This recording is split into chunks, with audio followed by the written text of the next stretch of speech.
Somewhere right now, a video is telling you 12 grocery items are about to vanish. Bold text, red arrows, a countdown clock ticking toward disaster, and somewhere else, entirely unglamorous, sitting in a government report nobody's watching, is the actual number for every single one of those same 12 items. This is that second video, same 12 products the panic channels love to cover, every single one, checked against USDA, BLS, and trade filing data instead of a thumbnail. Some of what the panic list claims turns out to be flatly wrong.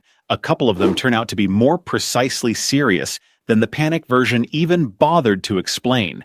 Both of those are useful to know, and neither of them requires shouting. 12 items. For each one, you'll hear the panic claim first, then a hard cut to what the actual data says.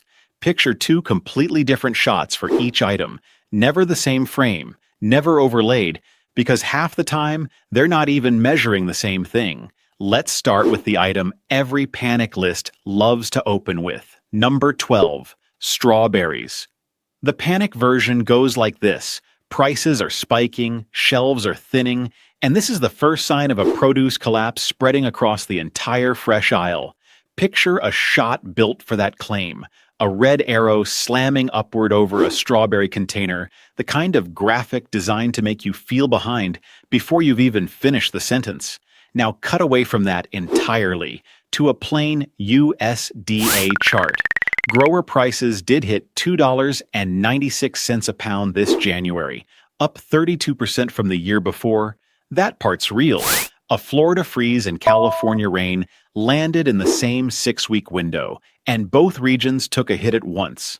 But the very next section of that same USDA outlook shows the price falling right back down as California's spring volume ramped up. No collapse, no spreading crisis, just two bad weather events landing in the same month, resolved by the season.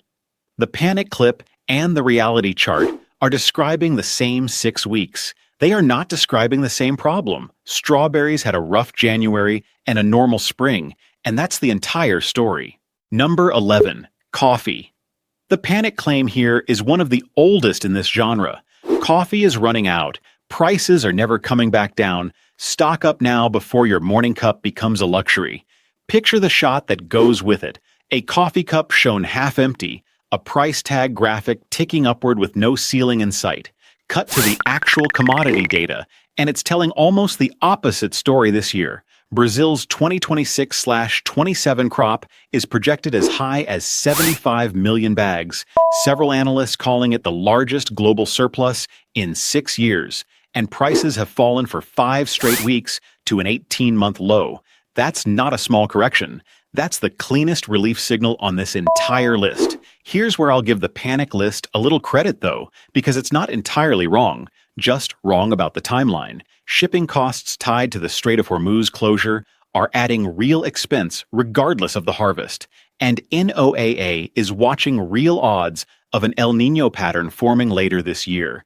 The kind of weather event that's previously delayed the rains Brazilian coffee trees need to flower for next year's crop. The panic list is worried about the wrong year. This year is fine. Next year is the one actually worth watching. Number 10, cocoa and dark chocolate. The panic claim, chocolate is becoming a luxury item permanently. Cocoa is in a supply death spiral. Buy your baking stock now. Picture the graphic built for that story. A chocolate bar shrinking on screen, a price climbing off the top of the frame. Cut to the futures chart, and the actual shape of this market is almost the reverse of that image. Cocoa hit an all-time high above $12,900 a metric ton in December 2024. It's down more than 70% since one of the sharpest commodity corrections in recent memory, as rainfall genuinely improved across Côte d'Ivoire and Ghana.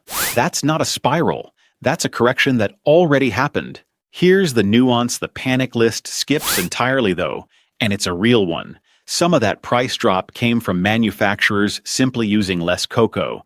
European grinding fell over 7% year over year. Asian grinding collapsed 16%, which means demand pulled back, not just supply recovering. And your actual chocolate bar isn't reversing just because the futures did. The $2 bar that became $4 or $5 is staying there. The commodity crashed. The candy aisle didn't notice. Number 9. Butter. Most panic lists don't even bother framing butter as a crisis, and that's exactly the gap worth showing here. Picture the shot: a calm, almost boring dairy case, nothing dramatic happening on screen at all, because nobody's built a thumbnail around this one. Cut to the actual USDA data, and it turns out this quiet non-story is the single best piece of news on the entire list. Global milk production is up across nearly every major dairy exporting country at once, and butter has taken one of the sharpest hits from that, down roughly 8% in recent trade data, with USDA cutting its own forecast by 30 cents a pound in a single month. The panic list didn't cover this one because it doesn't fit the format. There's no thumbnail for "this is fine, actually," and here's the government paperwork proving it. But it's real. It's backed by USDA's own downward revision, and it's the one item on this list where the boring version and the true version are exactly the same thing. Number 8. Frozen vegetables. The panic claim. The freezer aisle is next. Energy costs are about to empty it out. Buy in bulk before the shelves thin. Picture the graphic: a freezer door swinging open onto mostly empty shelves. Time to feel imminent. Cut to what USDA actually shows, and the freezer case itself looks completely normal right now, because the pressure hasn't arrived yet, not because it isn't real. Fresh vegetables are up 3.1% in a single month, with 7.8% projected for the year, and frozen draws from those same fields. The difference is timing. Every stage of the cold chain runs on electricity, and energy cost increases take 3 to 6 months to travel from the field to the price tag on a frozen bag. The panic list isn't wrong that pressure exists. It's wrong about the shot, showing an empty shelf that doesn't exist yet instead of showing the real thing, which is a cost currently in transit, 3 months out, invisible until it lands. Number 7. Chicken, especially wings. The panic version bundles all chicken into one shortage story, usually timed around a holiday or game day. Picture the graphic: a bare metal tray at a meat counter, framed to look like the whole poultry aisle. Cut to the actual broiler data, and most of that bird is having a genuinely calm year. Production is climbing to 49.15 billion pounds in 2026, and prices are forecast slightly lower. If the panic list is talking about breast meat or a whole bird, the reality chart flatly contradicts it. Here's where the panic list accidentally stumbles onto something real, though just without the precision to say why. Wings specifically carry a wildly disproportionate share of demand relative to how little of the bird they physically are, and that mismatch really can spike wing prices hard around any high-demand stretch, independent of what the rest of the bird is doing. The empty tray in the panic shot is real. It's just one specific tray, not the whole aisle. Number 6. Rice. The panic claim: rice shortages are coming. A staple relied on by half the planet is running out. Picture the shot: a rice bag with a red, limited stock sticker slapped across it. Cut to the global trade data, and this is almost the exact opposite of a shortage. India lifted its export restrictions. Asian harvests came in strong, and prices are down 35% from the 2023 peak, with U.S. ending stocks at their highest level since 1985/86. Globally, rice is one of the safest categories checked for this entire list. Now here's the twist the panic list has no way of catching, because it requires reading a USDA acreage report instead of a headline. American long-grain rice acreage is genuinely shrinking. Arkansas cutting to 900,000 acres, the lowest since 1987. Not from any shortage, but because low prices and high input costs are pushing farmers to plant less of it. Global rice, abundant. The specific farm growing your bag. Possibly not planting it again next year. Two true stories, and the panic list only ever tells the wrong one. Number 5. Pure honey. The panic claim here leans hard on real fear. Bees are dying, honey is disappearing. Buy jars before beekeeping collapses entirely. Picture the graphic: a single struggling bee, framed in slow motion, built to feel like an ending. Cut to the actual beekeeping survey data, and the honest picture is more complicated than either fine or collapsing. U.S. beekeepers lost 55.6% of managed colonies in 2024 to 25, the worst rate since the national survey began in 2010. This year's number, 39.9%. A real, genuine improvement, the kind of number the panic list has no incentive to mention, because it undercuts the ending they already filmed. But the honest reality isn't problem solved either. The industry's own leadership has said plainly that losing 40% of colonies in a year isn't a win. It's the same crisis running slower. Beekeepers aren't growing the population. They're racing to replace what dies every single year. The panic list picked the scarier of two true numbers. The full picture needs both. Number 4, canned tuna. The panic claim. Tariffs are about to empty the canned aisle. Tuna prices are exploding right now. Picture the shot. An empty shelf tag holder where cans should be. The visual shorthand this genre uses for already happening. Cut to the actual trade and pricing data. And this is the one item on the whole list where I want to be careful not to just replace one exaggeration with another. Roughly 55 to 60% of U.S. canned tuna moves through Southeast Asia, a corridor sitting under real, documented tariff pressure, with some proposals running into the mid-40% range. That exposure is completely real. What isn't real yet, according to the actual pricing data available, is a confirmed broad retail spike tied specifically to it. The panic list is showing you an empty shelf that hasn't happened. The honest reality chart shows a real risk sitting quietly underneath a shelf that, for now, still looks completely normal. Number 3, extra virgin olive oil, the panic claim, and this one's been running for 2 straight years now. Olive oil is in permanent crisis. Prices will never come down. Buy before it's locked behind glass. Picture the shot this genre loves here specifically. A bottle actually sitting behind a locked display case, which, to be fair, has genuinely happened in some stores. Cut to the actual price data, and the headline number contradicts the panic claim directly. Spain's harvest recovered after 2 brutal years, and prices dropped from an $11 per kilo peak in 2024 to around $7.66 today.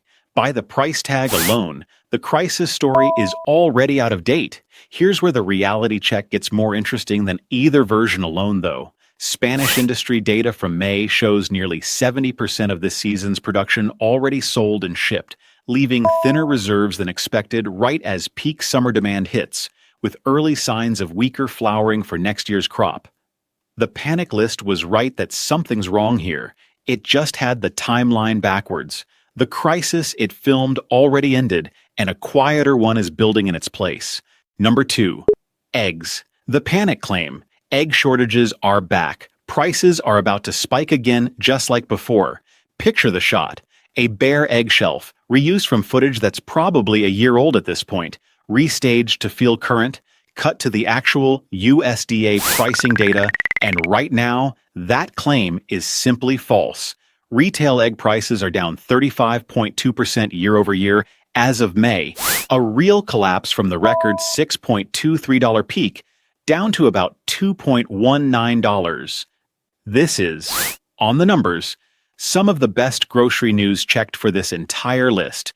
But here's where I have to give the panic list real credit, because the mechanism it's gesturing at is genuinely active. New HPAI detections hit 12 states in June, and USDA's own research shows retail prices typically move within 6 to 8 weeks of a depopulation event. This exact reversal already happened once this year in Pennsylvania. The panic list's claim is wrong for today and could be right in 6 weeks, and that's a more useful sentence than either the panic version or a flat "eggs are fine" would give you. Number 1, ground beef. Every panic list ever made about groceries eventually gets to beef, and it's usually the least precise item on the whole video. Vague lines about meat shortages and the herd is shrinking without a single number attached. Picture the shot, a red-tinted meat case, dramatic music, No actual data on screen at all. Now cut to the real chart. And here's the twist this entire video has been building toward. The reality here isn't calmer than the panic claim. It's more specific and more genuinely alarming than the vague version ever managed to be. The U.S. cattle herd sits at 86.2 million head, the lowest since 1951, the year before Eisenhower took office. This is year 8 of contraction, not a one-season dip. Beef and veal prices are up 12.9% year over year, with another 7 to 9% increase forecast before the year closes. Here's the part no panic thumbnail can capture in 6 words. A calf conceived today needs roughly 9 months of gestation and another 18 to 24 months of growth before it reaches a store, meaning any rebuild decision made right now doesn't land until 2028 at the earliest. And that's before counting the border closure to Mexican cattle imports that cut off a supply line responsible for 62% of U.S. cattle imports in prior years. For 11 items on this list, checking the real data made things calmer than the panic version. For this one, checking the real data made it harder to argue with. 12 items, panic claim against USDA reality. And the pattern that actually shows up isn't panic is always wrong or panic is secretly right. It's that panic and precision are almost never describing the same shot. Strawberries, coffee, cocoa, butter, frozen vegetables, chicken, and rice all turned out calmer than their panic version, sometimes dramatically so. Honey, tuna, and olive oil turned out to be real risks with the wrong timeline attached. And ground beef turned out to be the one place where the boring government report was more precisely alarming than the dramatic thumbnail ever was. That's really the whole argument for checking the actual data instead of the panic version. Not that it's always reassuring, and not that it's always worse. It's that it's specific, and specific is the only version you can actually plan around. A vague warning tells you to feel scared. A USDA number tells you what to actually do about it. And those are not the same thing, no matter how similar the two videos might look from the thumbnail. Which of these 12 hit closest to home for you? Drop it in the comments. I read everyone.